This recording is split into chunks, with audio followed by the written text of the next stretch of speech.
Hello everyone, আসসালামু আলাইকুম। আমি শাকিল। 5 মিনিটস টু পান্ডাস প্লেলিস্টের নতুন একটা ভিডিওতে আপনাকে ওয়েলকাম। তো আজকের এই পার্টিকুলার ভিডিওতে আমি কথা বলবো যে কিভাবে আপনি একটা ডেটা ফ্রেমের কলাম নেম আসলে রিনেম করতে পারেন এবং 2টা ডেটা ফ্রেমকে বা মোর দ্যান 2 ডেটা ফ্রেমকে কিভাবে আপনি কনক্যাট করতে পারেন। ওকে? তো সবার শুরুতেই আমি 2টা ডেটা ফ্রেম তৈরি করে নিচ্ছি। ফর এক্সাম্পল df1 ইকুয়াল ওকে। তো এখানে প্রথম যে ডেটা ফ্রেমটা আছে এখানে আমি একটা কলাম দিছি হচ্ছে এজ আর একটা কলামের নাম দিছি ইনকাম। দেন দ্বিতীয় ডেটা ফ্রেমের মধ্যেও সেম এজ এবং ইনকাম নাম দিয়ে দিছি আমি। তো ডেটা ফ্রেম আমার ক্রিয়েট করা হয়ে গেছে। হ্যাঁ, আমি যদি ডেটা ফ্রেম দেখি তাহলে দেখতে পাবো df1 এটা আর এটা হচ্ছে কি df2। এখন প্রথম কাজ হচ্ছে আমি এই কলামের নামটাকে রিনেম করতে চাই। ওকে, সো এজ আছে, আমার ভালো লাগতেছে না এই নামটা। এজ সব ক্যাপিটাল লেটার আমার ভালো লাগতেছে না, আমি স্মল লেটার করতে চাই। তো সেক্ষেত্রে আমি কি করতে পারি? সেক্ষেত্রে করা আসলে খুবই সহজ। জাস্ট রিনেম ফাংশন ইউজ করবেন। খুব সহজেই আপনি রিনেম ফাংশন ইউজ করে এই কাজটা করতে পারবেন। তো কোডটা লিখে ফেলি।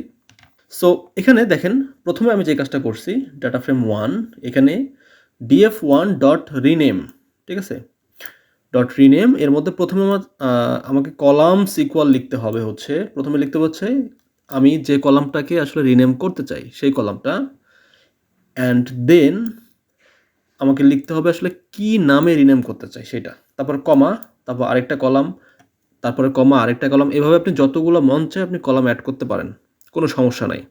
জাস্ট আপনাকে মেক শিওর করতে হবে যে প্রথমে আপনি যেটা লিখবেন সেটা হচ্ছে আপনার এক্সিস্টিং কলাম, তারপরে যেটা লিখবেন সেটা হচ্ছে মূলত আপনার নতুন কলাম নেম।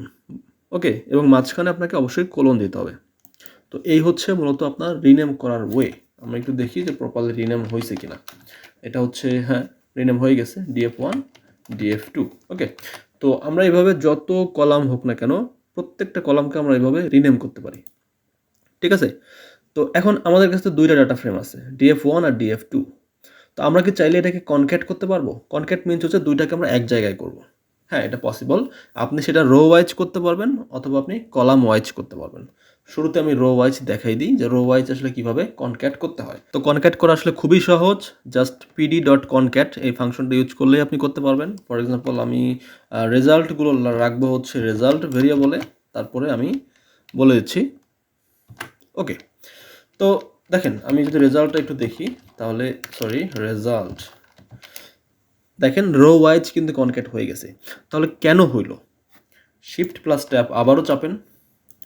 এখানে দেখেন Axis equal 0, so default Axis হচ্ছে কি 0, তার মানে রো।